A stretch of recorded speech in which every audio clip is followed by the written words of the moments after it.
Oi, Beto. Bom dia, boa tarde, boa noite. Bem-vindos ao nosso Maioridade Podcast. É um encontro semanal que a gente tem toda quarta-feira, mais precisamente. E a gente fala sobre envelhecimento ativo e funcional e todas as nuances que envolvem o envelhecimento. É um podcast patrocinado e feito pela Maioridade, que é uma clínica gerontológica, e o Beto é o nosso especialista. E hoje a gente vai falar sobre um tema que eu achei bem relevante, que engloba bastante coisas, que é como construir uma velhice saudável. Esse é o nosso tema principal. Ele envolve muitas variáveis, né, que a gente já falou, e sempre nosso podcast ele sempre é costurado, né, com vários. O tema permeia vários. Né, o tema do envelhecimento ele aponta para vários outros subtemas, né? E isso é uma coisa que eu tô tentando entender ainda, como construir uma velhice saudável, todos nós estamos envelhecendo, né? E a gente só percebe depois de um certo momento. E eu conversei muito com o Beto essa semana e sobre algumas coisas que estão acontecendo na minha vida, tal. E isso acho que é um tema relevante para muitas pessoas que acho que talvez não abriram os olhos ainda, né? Pegando do meu lado, da tua vivência, da minha vivência, ainda mais nesses últimos meses aí, eu acho que pode ser um abre-olhos para muitas pessoas, né? Como construir, né? A gente acha que sabe as coisas, mas não sabe de nada, né? A gente vive uma ilusão do saber tudo, né? O nosso cérebro ele é muito generoso, né? A gente aprende alguma coisa e mesmo por menor que ela seja, né, o nosso cérebro tapa diversas lacunas com aquele pequeno aprendizado. Eu acho que na medida que a gente envelhece também, o que acontece é que como a gente teve muita informação, como a gente passou por muitas experiências, na medida que a gente vai envelhecendo, as pessoas também acham, né, que essa experiência, que essas vivências já são suficientes para compreender muitas coisas. E como a gente conversa, né, sempre, o envelhecimento é uma área de estudo nova e é uma área que todos os dias novas descobertas acontecem, todos os dias existem novas teorias, existem novos estudos e isso vai fazendo com que essa área do conhecimento se amplie, até porque ela passou a ser de interesse há muito pouco tempo também, né? A gente tem que compreender que essa modificação da pirâmide etária é uma coisa recente, o advento da longevidade é uma coisa recente. A gente já conversou em outros momentos, né, que o referencial de idade, por exemplo, quando a gente era moleque, era 60 anos, já estava morrendo, né? 60 anos, morreu, o cara já não tinha mais nada para fazer. E esse referencial hoje está mudando. Semana passada saíram alguns artigos falando, né, da percepção que as pessoas têm de quando se começa a envelhecer. E algumas pessoas, né, alguns grupos, alguns estudos, né, mostrando que para pessoas na casa dos 60 anos, 65 anos, a velhice começa aos 70. Para quem está nos 70, a velhice começa aos 76. Então, essas condições, né, dessa modificação, desse entendimento do envelhecimento, e até como a gente atrela muito esse envelhecimento à idade cronológica, como a gente tem, né, sempre essa ideia de atrelar o envelhecimento à idade cronológica e não uma condição de funcionalidade, a uma condição de domínio sobre as suas ações, a tomada de decisão consciente, a sua independência. Então, acho que cada vez mais a gente vai caminhar para uma condição de envelhecimento ou de identificar a velhice da pessoa ou com a condição de fragilidade física e também com a fragilidade cognitiva, intelectual, com as dimensões dimensões que formam o envelhecimento. Eu acho que naturalmente, na medida que a gente foi conhecendo mais sobre o envelhecimento, que a gerontologia aprofundar mais essas discussões, a gente vai parar de tentar estabelecer marcos cronológicos e vai passar mais a estabelecer marcos funcionais, e também as pessoas vão começar a perceber essas condições. É óbvio que existem determinadas condições que podem estar atreladas a uma idade cronológica, que pode acontecer, que você pode estar mais suscetível, mas também o que a gente está compreendendo é que os fatores que envolvem a vida cotidiana, os fatores ambientais, né, a nossa vida, aonde a gente está, a alimentação que nós temos, os nossos hábitos de exercício, os nossos hábitos de sono, são pilares fundamentais para que a gente tenha uma longevidade, construa um envelhecimento saudável.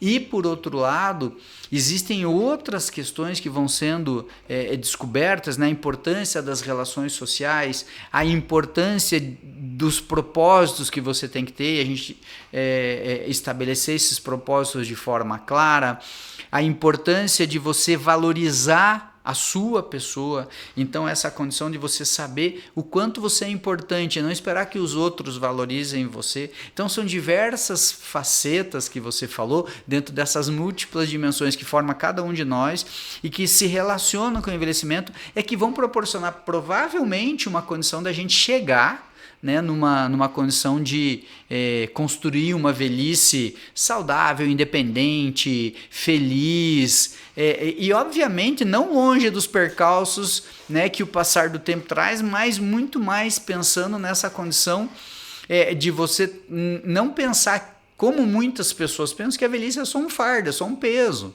E essa é a condição que a gente tem discutido muito, né, e propondo para as pessoas, porque como a longevidade é muito nova, essa ideia de você viver mais tempo é muito recente, muitas pessoas ainda não se deram conta de que o tempo é a melhor coisa que a gente pode ter, né? Tempo para você fazer, tempo para você desfrutar. O tempo é o bem mais rico, não é à toa, né? Que o que você faz quando você trabalha, quando você tem, é vender o seu tempo, né? Você vende seu tempo para o seu chefe, você vende o seu tempo para o seu negócio e você recebe dinheiro, que teoricamente na sociedade o que é mais importante é essa relação, né?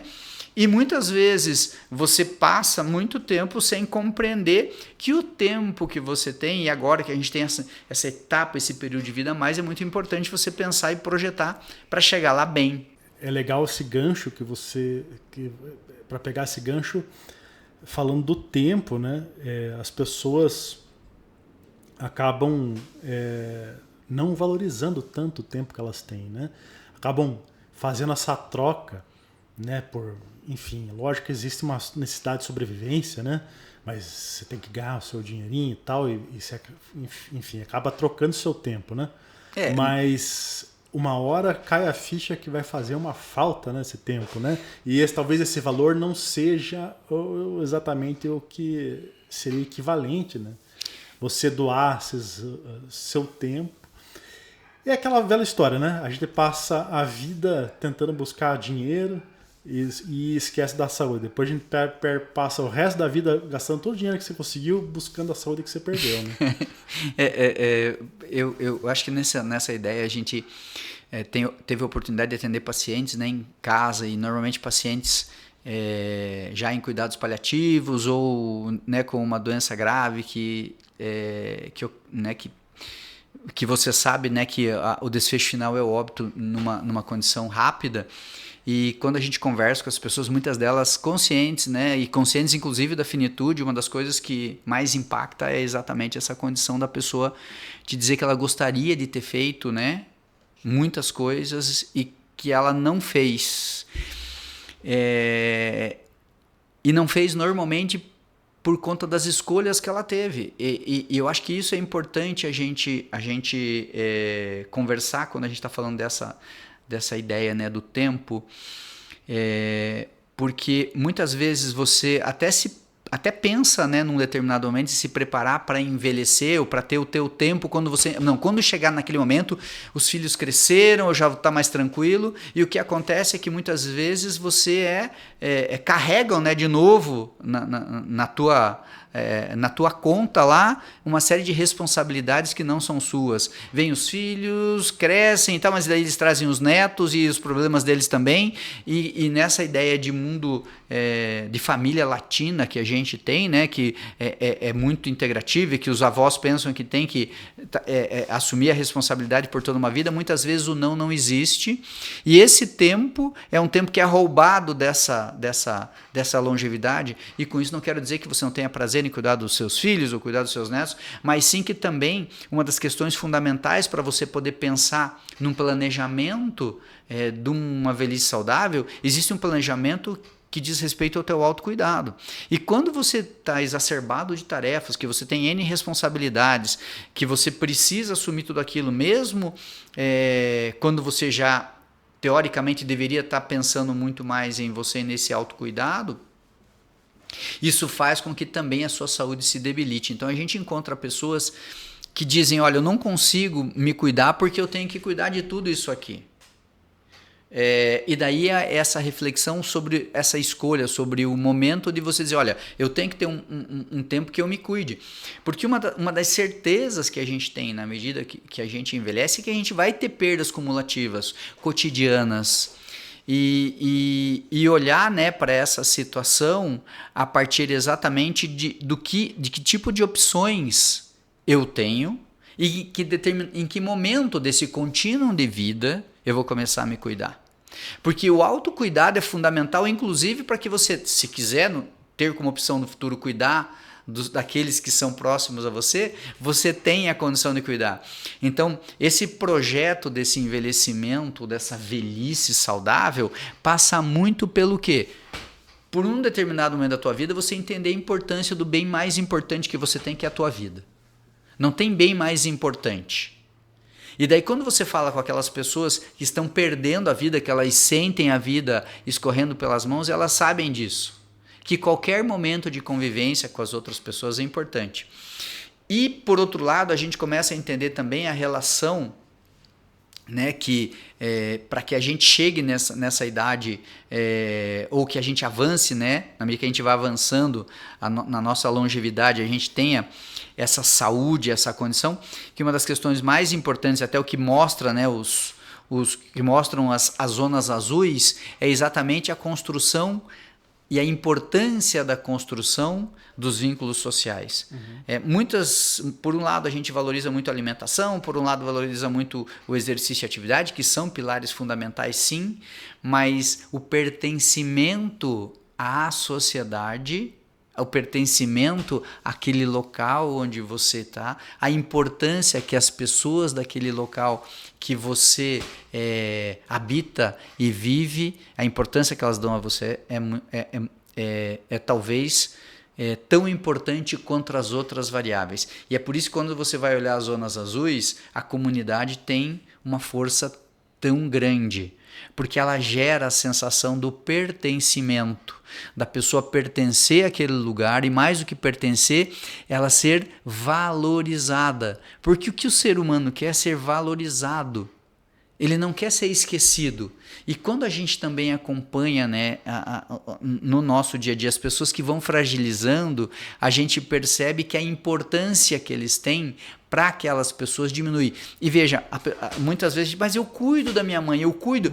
Mas você cuida, mas você valoriza, você dá importância a ela. Ela continua sendo importante na tomada de decisões, ela continua tendo algum grau de importância como uma reserva, seja do que for para a família, para as pessoas, para os amigos.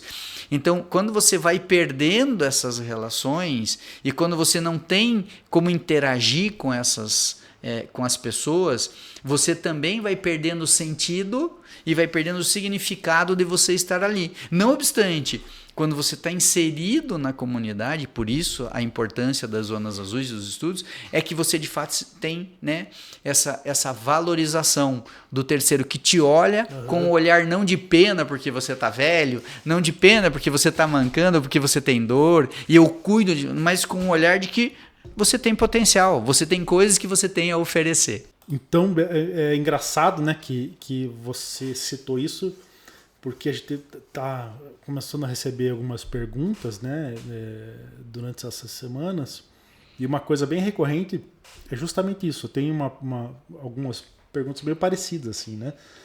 Uma pergunta que chegou: é normal me sentir muito mais cansada ficando com os meus netos? Apesar de amá-los muito e querer ficar o tempo todo com eles, sinto que não tenho mais o mesmo pique físico para tantas horas. Como fazer para melhorar, ela quer saber.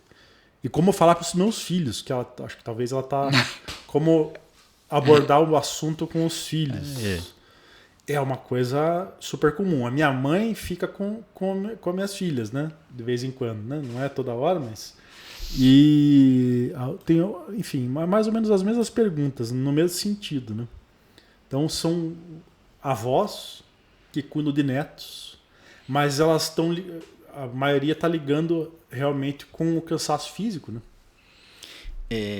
Eu acho que o cansaço físico vai ser sempre um sintoma, até porque, se você for pensar no nível de energia de uma criança, né, seja ela pequenininha, quando você pega um bebê que requer um cuidado, né, praticamente o tempo inteiro. Você pegar um bebê, e quando você pega uma criança que está numa idade de fazer atividade, que ela quer fazer tudo e que ela se coloca em risco constantemente, você tem que monitorar aquela atividade de forma constante.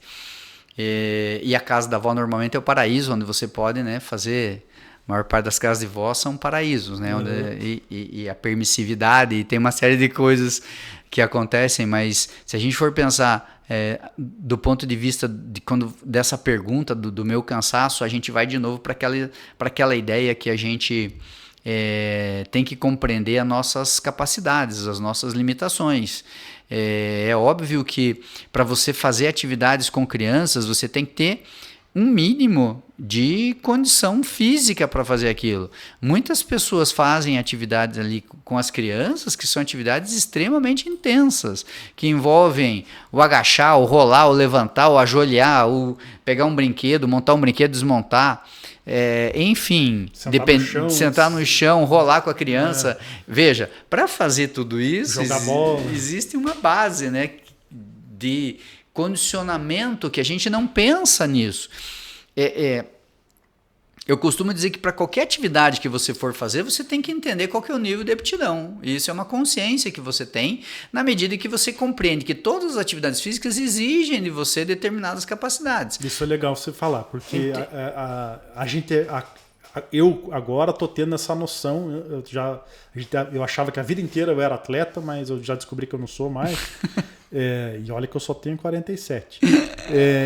Mas isso é uma coisa que as pessoas não entendem, né? Não, e essa percepção ela envolve a gente vai de novo para aquela ideia de que o nosso cérebro vai mascarando, né?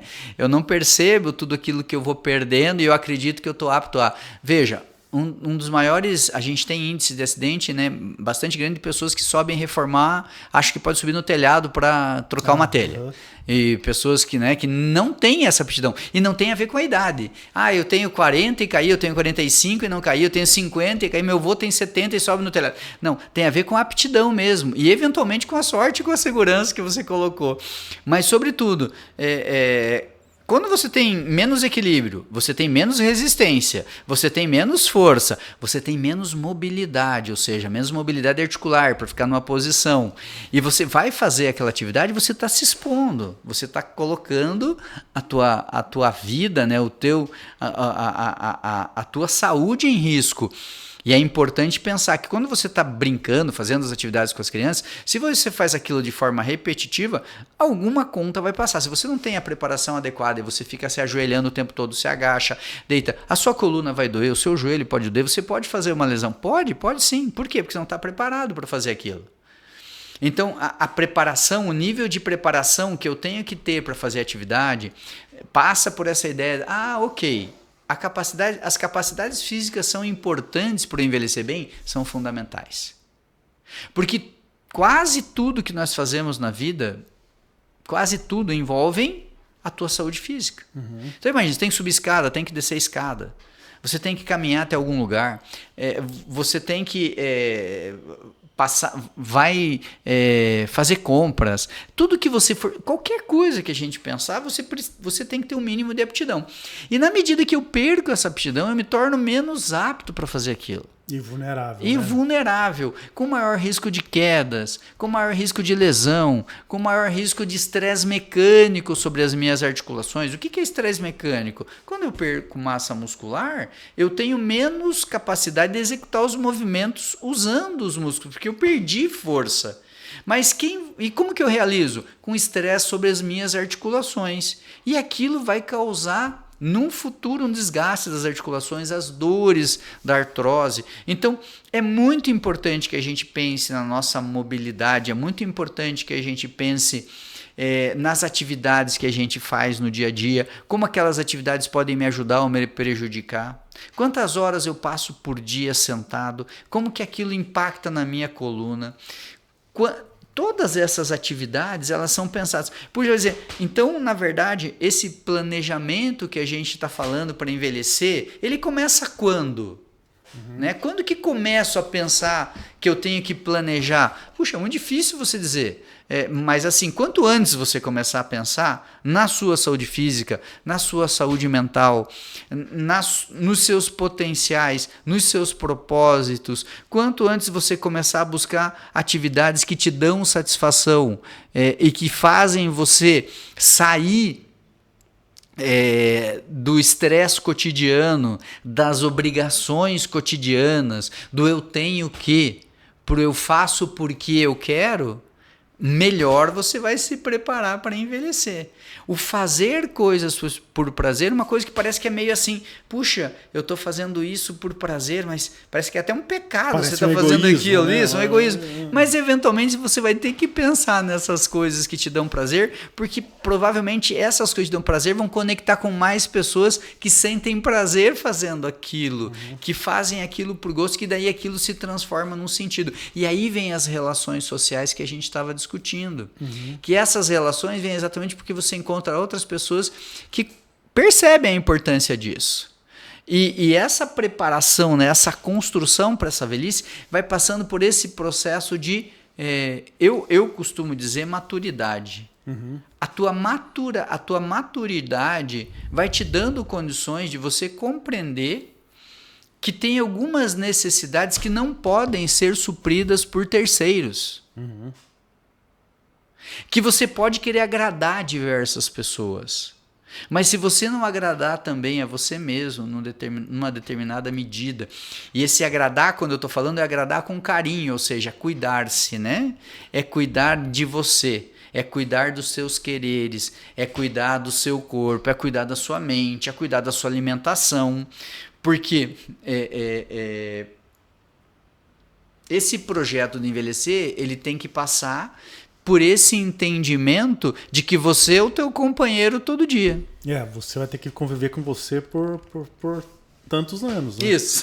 E você vai ficar até o final com você com mesmo. você, exatamente. Esse processo de entendimento é uma coisa que você já tinha falado em outro podcast, que eu acho super legal, que a saúde é construída dia a dia, né? Aquele conceito, né?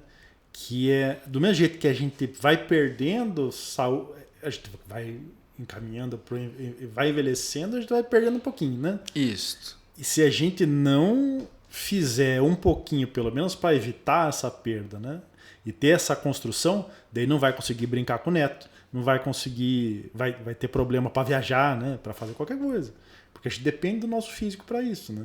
Então esse projeto depende muito disso, né? Desse entendimento, que a saúde é construída dia a dia, e que a gente precisa dar essa atenção, porque às vezes a gente acaba sendo preguiçoso, eu falo por mim mesmo, mas... Cada um que fale por si. Mas a gente acaba esquecendo, de repente toma um susto, né? Sim. E a vida é cheia de susto, né? E acho que daí esse caminho, né, que você falou da saúde ser construída no dia a dia, cabe, né, essa reflexão constante que a saúde é multifacetária. né, que a saúde ela depende de diversos fatores. E daí as nossas emoções, delas estarem tão relacionadas com o nosso sistema imunológico, né? Então esse U, né, que quanto melhor está o nosso humor, quanto melhor está a nossa alegria, o nosso sistema imunológico está lá em cima. Sim. Se vai descendo, né, se a gente está se sentindo meio triste, meio deprimido, normalmente o nosso sistema imunológico acompanha. Então, cuidar da nossa saúde mental, rir mais das coisas, buscar menos os problemas e procurar ver que a vida tem coisas boas todo dia também faz parte dessa construção. Por outro lado, pensar na saúde todo dia é pensar em que hábitos você deveria adotar no dia a dia. E esses hábitos, quando adotados, levá-los, né, ao longo da vida. Coisas simples que a gente comenta, como a hidratação, né? Tomar água todo dia. Por que tomar água? Por que é importante? Fazer exercício. Por quê? Porque é fundamental para a tua saúde futura. Se alimentar bem, comer menos ultraprocessados, comer menos açúcar. Saber, né, a importância de uma alimentação saudável e balanceada e, sobretudo, equilibrada. Olhar o que está acontecendo, procurar produtos de qualidade, exigir que a gente tenha produtos de qualidade, né, para alimentação, para todas as camadas da população, né? Eu acho que são questões que são muito importantes. E aqueles que alcançam a longevidade têm uma obrigação, têm uma bandeira pela frente para defender. Por quê? Porque se você olhar para trás, quem está vindo são os teus descendentes. Então, se você não luta por isso, por uma alimentação saudável, o teu netinho talvez não alcance o que você alcançou. E a gente não pode ser egoísta de não pensar dessa forma, né? E acho que são propósitos que a gente pode colocar no nosso cotidiano, no nosso dia a dia, para querer que todas as pessoas possam ter uma longevidade construída e saudável. Vai depender de quem? De quem está com a bandeira lá na frente. Muitas vezes essa questão ela é deixada de lado. Então, não estou pensando só em quem vai construir essa velhice, mas na medida que você constrói e pavimenta a sua velhice e que você luta pelos direitos de envelhecer bem, você também está trazendo junto, né, todas as gerações que estão vindo. E você pode pensar, em princípio, naqueles que são teus e caros, porque são seus filhos e seus netos e seus bisnetos, e você pode pensar nas gerações que estão vindo deles depois e como isso tudo se permeia, né, nesse sentido do envelhecimento muito mais humanizado, né, de pessoas que alcançam a longevidade num sentido de uma vida muito mais solidária. Eu acho que esse grau de consciência, né, é um caminho, né, para chegar, né? É um projeto. É o projeto. É um projeto. É o projeto. É uma reflexão sobre envelhecer de forma saudável. Eu acho que essa frase, como construir uma velhice saudável, é uma reflexão que acho que passa pelo projeto, mas passa por esse grau de consciência, né? Perfeito. Que aquilo que você falou no começo, a maturidade também, ela chega em diferentes, nas pessoas em diferentes idades, né? Você pode ser maduro mais novo, pode ser maduro mais velho, né? Mas essa maturidade de entender esse processo, eu acho que é fundamental, né? Isso, e sobretudo quando a gente estava falando, né, da relação com o tempo, da maturidade, é que a maturidade se relaciona também muitas vezes com a compreensão, né, do tempo se esgotando e da vida que se esgota. E se você tiver um projeto que leva, né, essa ideia de que, cara, eu aproveitei, eu estive aqui, fiz a minha parte e gostaria que outras pessoas alcançassem da mesma forma essa condição. Eu acho que a gente tem uma reflexão aí que pode ser né, ampliada e levada para outros momentos, para outros podcasts também. Eu acho que é um tema muito bom. Continue mandando perguntas para a gente chegou ao nosso tempo já. Continue mandando as perguntas no e-mail e nas nossas redes. Deixe comentários e até a próxima. Tchau, pessoal.